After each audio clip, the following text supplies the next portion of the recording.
we're going to make a one-page journal today. And this is something we designed for you. You can do it with just a plain piece of paper, but we designed this intentionally because we wanted to add some prompts and some nature-related images so that it helped you get started. Because we found that a lot of people either they were kind of bored with their journaling, a lot of blank pages, a lot of just writing. And we do image-based journaling. We find that people that maybe have been away from journaling for a while and want to get back, and they like the benefits, but they want something fresh and new.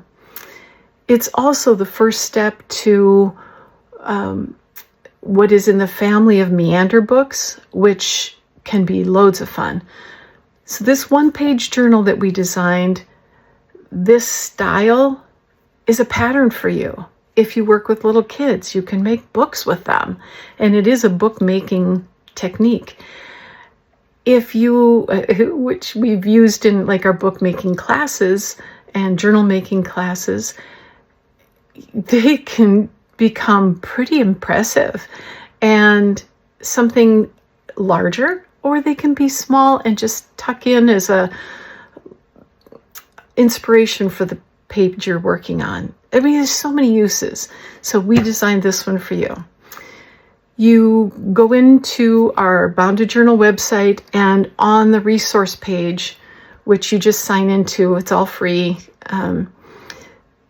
you're going to see the one-page journal, and it will look like this, and you ask it to print. So you download and print.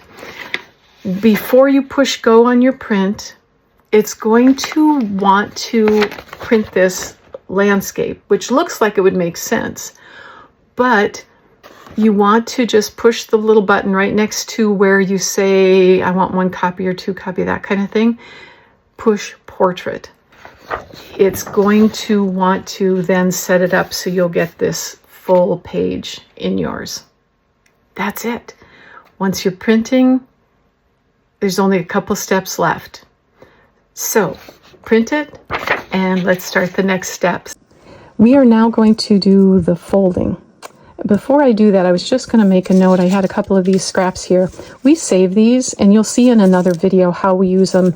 They're just handy with journaling for attaching things, putting little notes on, all kinds of stuff. So if you have a little container handy, that's great. So what we're going to do is fold these lines, and you want to fold the long way first, just to make it easier. We also keep a bone folder handy, and a bone folder is a bookbinding tool. You also see it with scrapbooking and other crafts now, but it is originally designed as a book making tool. And what it does is keep, if you crease with your fingers, you've got a natural oil on your hands, and that can dirty your page. This also gives a crisper line, and I'll show you how to use it.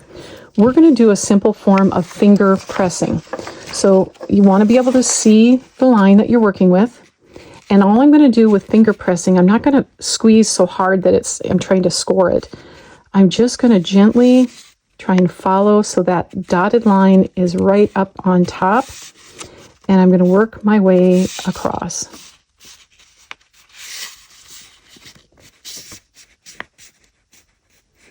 Okay. Now, if it's where I want, take my bone folder, and I start from the center out. That gives a better crease. And if I started down here, this is a little trick with bookbinding, and go across, what's going to happen is the paper is going to want to pull on you, especially if your paper's thicker. But notice that doesn't. Okay, let's go on to this one. So I'm open it straight up, and I'm going to, again, look so I can see that that line is on the top, and I'm just gently, notice I'm going more down here than up at the top.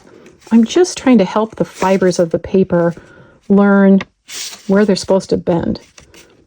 If you ever looked at paper through a microscope, you'd see it's like a lot of, I always think of, when I'm talking about this, I think of a bunch of popsicle sticks laying one direction, of course tiny, and you're trying to bend them and break them. Again, center out. We'll go to the next one. And so your paper's fibers are going one direction. The thicker the paper or the higher quality of the paper, whoops, I want to pull that one down. It's trying to get away from me a little tiny bit. Notice I'm just pulling the paper over. And your fingers get pretty smart with this. But you're breaking the fibers and helping it know where to go.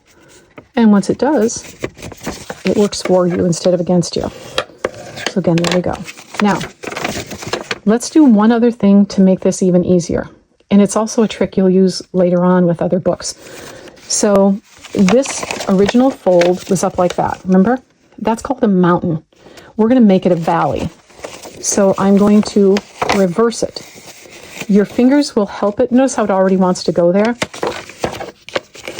And I'll crease it again. So you're going to do that with each of those. So this one, again, we did it this way because we wanted to follow so our eyes could see where that line was. So we're going to reverse it so that the mountain becomes a valley and crease. So what you're doing is like oiling a hinge. And when you're oiling that hinge, it's going to loosen up. So when we do any other folds, it's going to happily be ready for you. Okay, so we have this, and notice, let's get started. Okay, that's the cover of this little journal. So we're going to fold in half. We had that already. It's already here. You don't even need to bone fold. And see that? It already knows where to bend. And that is your book. Let's take a look at it. I'm just creasing it because it's still got some new buddies. So let's get started. Let's show you this way. You open it up and you can follow through each page, then go to the back and follow through till you get back to the front. One of the things I like to do with these is head into a journal, and I take, remember I mentioned keeping those scraps of paper from your cuttings? Well, one thing you can do with them is make like a little belt to hold them in place. And I'm just going to put it here for the sake of the video. But notice I can, just estimate where it's going to go. Give it a little room. I'm just finger bending that, estimating here. Cut off. And I have a little PVA glue. I don't usually use my fingers, but today I will. Just taking a little dab. And you never want your glue to be blobs. I'm going to put this at a little angle just for fun, little character.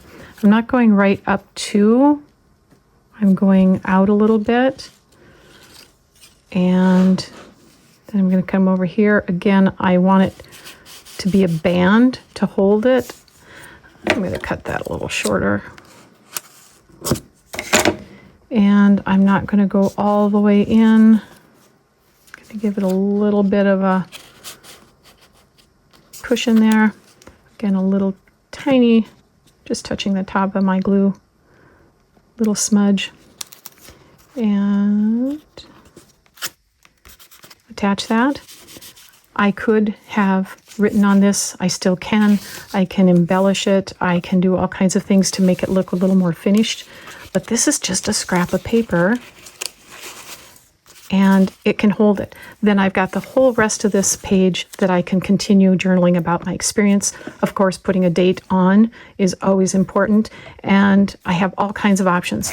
Another scrap that I had handy was from another activity we did. And I could have put this down here and done a little glue on 3 sides and made it like a pocket. That would work cute too. I could even carry some of this extra embellishment from another scrap and add to the page, maybe separating thoughts, however that works, just to keep this in place, keep it in place this way, but also in place with my page and safe and ready to note about my experience. So you just made a 1-page journal out of a sheet of paper. I hope this inspires you to get journaling again or try something new. Remember that when this is finished, when you've gone through, keep it somewhere, date the page. And that page that you're writing about, by the way, does not have to be done at one time. It doesn't have to unfold every worldly thought that you had. It can be several random thoughts that stirred while you were doing this. Maybe it was a childhood memory, or when you used to journal before, at a different time, something else that you'd picked up or learned that you thought it forgot about. Whatever it is, make it yours. And we're here to help. And if you want to just enjoy putting a journal like this together, this is a pattern for you. It's available. I'll put the link in the descriptions, and you can download it and use it however you'd like, and just enjoy journaling and the benefits that it is so wonderful at giving.